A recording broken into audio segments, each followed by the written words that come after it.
என் முன்னாடி இங்க குட்டி, குட்டி பாட்டா இருக்கு பார்த்தீங்களா? இது எல்லாமே நான் வந்து மீன் தொட்டிக்குள்ள வைக்கிற செடிகளுக்கான பாட். இது எங்க வாங்குறேன் அப்படின்னு கேட்டிங்கன்னா, எங்க ஊர்ல டைசோ அப்படின்னு சொல்லிட்டு ஒரு கடை இருக்கு. அந்த கடையில வந்துட்டு இது ஒரு செக்ஷனே இருக்கும் தனியா நம்ம கார்டனிங்காண்டி. அந்த கார்டனிங் ஏரியால வந்துட்டு இந்த மாரி மண் சாமான்லாம் விக்கிறாங்க. அதுலேருந்து நான் எடுக்கிறேன். இது வந்து ஏஞ்சல் ப்ரீடிங்க்கு யூஸ்ஃபுல்லா இருக்கும் அப்படின்னு சொல்லிட்டு நான் இங்கேருந்து போய் வாங்குறேன்.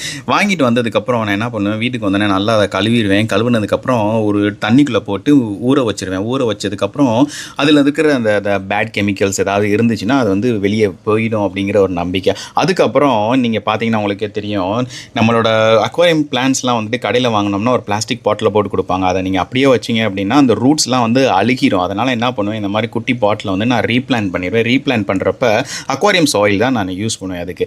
அப்படி யூஸ் பண்ணுறப்ப என்னோட டேங்க்கில் இருக்கிற செடிகள் எல்லாமே ரொம்ப நல்லா வளருது. அதுக்கப்புறம் இந்த ப்ரீடிங் கோனையும் இந்த டேங்க்கில் நான் செட் பண்ணிட்டேன். மேபி நம்மளோட ஏஞ்சில் வந்து பேராபாச்சி அப்படின்னா ஒரு ப்ரீடிங் கோன் அதுக்கும் இருக்குது. ஸோ அதனால் வந்துட்டு இந்த செட்டப்பை நான் கொடுத்துருக்கேன். இதிலலாம் வந்துட்டு ஏற்கனவே நான் பழைய மாதிரி செட் பண்ண ஒரு டேங்க், அதில் பார்த்தீங்கன்னா உங்களுக்கு தெரியும் நல்லா வளர்ந்துருக்கு பாருங்கள். அந்த இதில் ரீப்ளான் பண்ணி வச்சனால நல்லா புஷ்ஷியாக வளரும் லைட் இருக்கிறதோட. இது வந்து நைட் வியூ நம்ம டேங்க் செட் பண்ணதுக்கப்புறம் அந்த பாட்டோட கான்ட்ராஸ்ட்டும் வந்து பின்னாடி இருக்க ப்ளூ கலரும் சூப்பராக அமைஞ்சிருக்கு.